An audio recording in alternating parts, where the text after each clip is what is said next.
For a long time, Russia's Air Force was considered, top 5 in the world? Those lists can be a little silly, but you get the point. They were viewed as one of the best. But here we are 4 months into this conflict, and they still don't have control of the skies. What's that about? I've seen a lot of commentary that this is where the U.S. would be different. That we'd go in and, like that, have air superiority. Would be nice, especially if it was that easy, but this conflict is reminding us that any sort of control of the air is a goal, not a guarantee. A couple terms worth getting into here. Air supremacy, air superiority, and another one we don't hear a lot about but might be on display in Ukraine, air denial. Air supremacy is top of that list. It's when the opposing force is incapable of effective interference.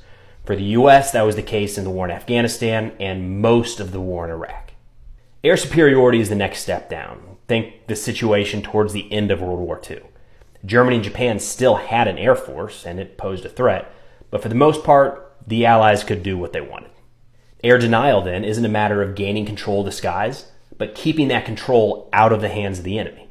There's a few ways that's playing out in Ukraine that have no doubt reduced the potential effectiveness of the Russian Air Force.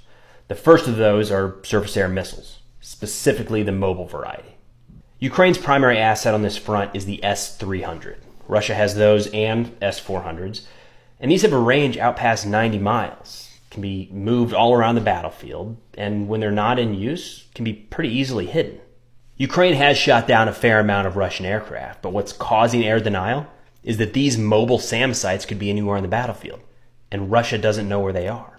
Out of survival, then, their pilots are flying more risk-averse missions, limiting their time in Ukrainian airspace. We got to talk man-pads as well, man-portable air defense systems. These shoulder-fired missiles sort of bridge the gap, taking on any aircraft that might be flying low to avoid the threat of an S-300. Man-pads are cheap and have flooded the battlefield in Ukraine. Now, I threw up a Russian and Chinese version here because we hear all about Stingers, but worth remembering that our adversaries have very similar capabilities.